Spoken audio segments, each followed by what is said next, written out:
मेरी नाम लक्ष्मी कुमारी नरन पीपर पंचायत छौराही ब्लॉक से आई हूँ। आशा जीविका स्वयं सहायता समूह को सदस्य हूँ। लक्ष्मी जीविका महिला ग्राम संगठन की सदस्य हूँ। उपकार संकुल स्तरीय की सदस्य हूँ।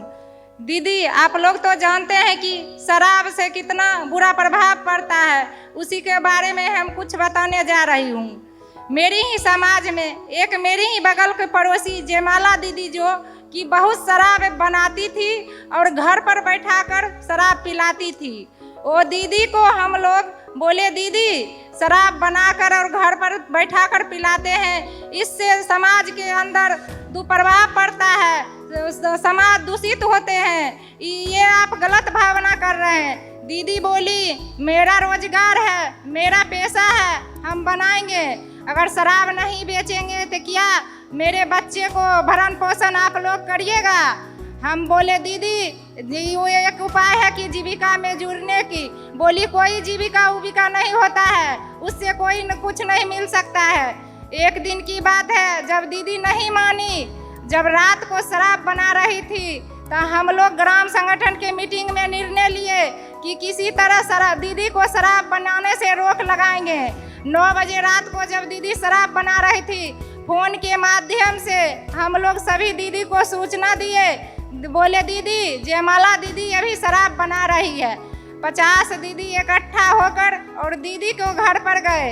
उस समय दीदी गेट बंद करके शराब बना रही थी। दीदी को बोले, दीदी गेट खोलिए, कुछ बात करना है। दीदी बोली, कोई बात नहीं करना है, इतना रात को मेरे घर पर काहे आए? हम बोले, दीदी खोलिए गेट, बात करना है। दीदी नहीं गेट खोली।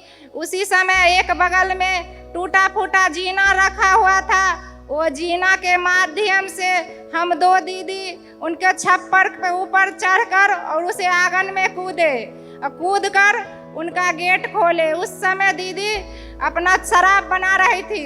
अब बोले कि दीदी क्या कर रहे हैं? तो वो दीदी बोली, हम अपना काम कर रहे हैं, जो आप लोग को काम है कीजिए। हम उस समय आप उनका शराब को नष्ट कर दिए। दीदी आवेश में हम लोग के उस ऊपर गरम शराब फेंक दिए। उस शराब से 2-4 दीदी को हाथ पैर भी जल गए। दीदी तो पर भी नहीं मानी, बोली हम शराब बनाएंगे। तब हम प्रशासन भैया, उस समय छौराही थाना में सर्वजीत भैया थे, सर्वजीत भैया को हम फोन किए, भैया ये दीदी मानने के लिए नहीं तैयार है, आप लोग आइए। तुरंत बॉस भैया आए, हम लोग को मदद किए। जीविका को जो सीसी भैया थे, एसी भैया, वो भी हम लोग को सपोर्ट किए, बहुत अच्छा। उतना रात को आए तो बोले, दीदी क्या कर रहे हैं? दीदी नहीं मानी। जो डेक्ची तसला था हम लोग प्रशासन को दे दिए। अब बोले, ठीक है, ये दीदी को अरेस्ट कर लीजिए। दीदी रोने लगी, रोने के बोले, छोड़ दीजिए, अब इसके बाद हम नहीं शराब बनाएंगे, हम लोग को छोड़वा दीजिए। हम लोग बोले, प्रशासन भैया आप छोड़ दीजिए, दीदी मान गई है, दीदी को अब शराब बनाने से बोली हम नहीं बनाएंगे। तब दीदी रोने लगी कि शराब नहीं बनाएंगे तो किस तरह खाएंगे, अब हम लोग को कौन उपाय होगा? मेरा पति भी बीमार है, छोटा छोटा बच्चा है। दीदी को बोले, ठीक है दीदी, आप समूह में जुड़ जाइए, उसके बाद ग्राम संगठन के मीटिंग में आइएगा। दीदी समूह में जुड़ गई और ग्राम संगठन के मीटिंग में आई। दीदी को सतत जीविका उपार्जन की योजना के तहत चिन्हित करके दीदी को हम लाभ दिलवा दिए 30,000 रुपया। अभी श्रृंगार के दुकान खोल कर दीदी खुशी जीवन विवाह कर रही है, जिससे उनका बच्चा को भरण पोषण और पढ़ाई लिखाई हो रहा।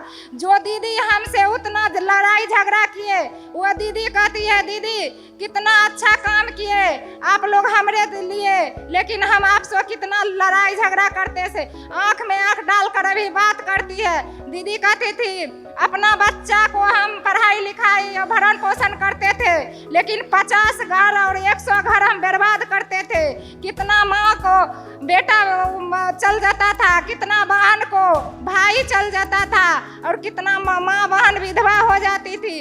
इसी कारण मुझे गर्व है कि मैं बिहार के बेटी हूँ।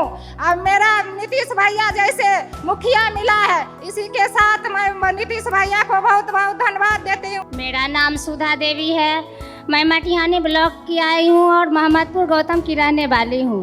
मैं विद्यादानी जीविका स्वयं सहायता समूह की अध्यक्ष हूँ। निर्मल जीविका महिला ग्राम संगठन की सदस्य हूँ। परिवर्तन जीविका महिला विकास स्वावलंबी सहकारी समिति लिमिटेड की मैं सदस्य हूँ। मुझे बड़ी खुशी की बात है कि आज आप सबों के बीच बाल विवाह के बारे में 2 शब्द बोलने का मौका मिला है। बाल विवाह समाज के लिए एक अभिशाप है।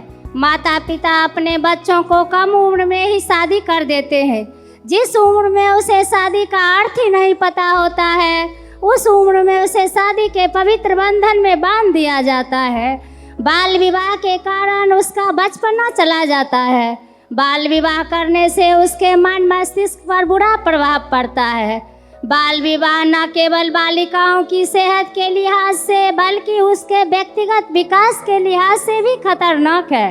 शिक्षा, जो उनके भविष्य का उज्जवल द्वार माना जाता है, वह सदा के लिए बंद भी हो जाते हैं। शिक्षा से वंचित रहने के कारण वह अपने बच्चों को भी शिक्षित नहीं कर पाती है और कच्ची उम्र में गर्भधारण के चलते उसके जान को भी खतरा बना रहता है।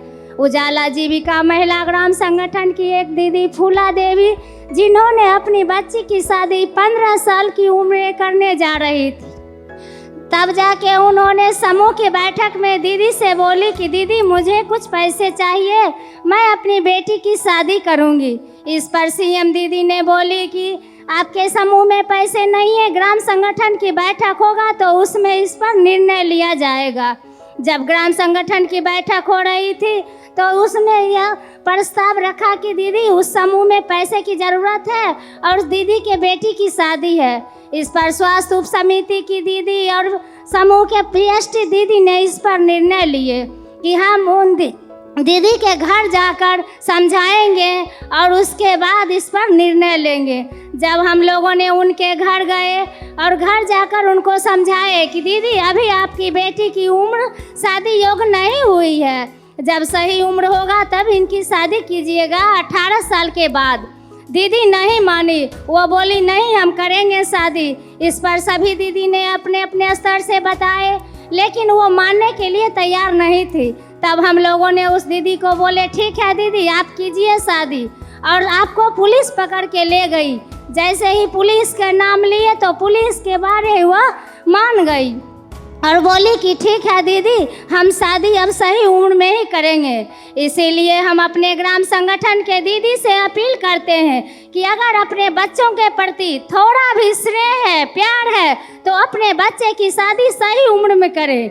इसीलिए नीतीश भैया ने, जिन्होंने जीविका दीदी को मान सम्मान दिया है, इसके लिए मैं धन्यवाद ज्ञापन करती हूँ। इसी शब्द के साथ मैं अपनी वाणी को विराम देती हूँ। जय जीविका, जय बिहार।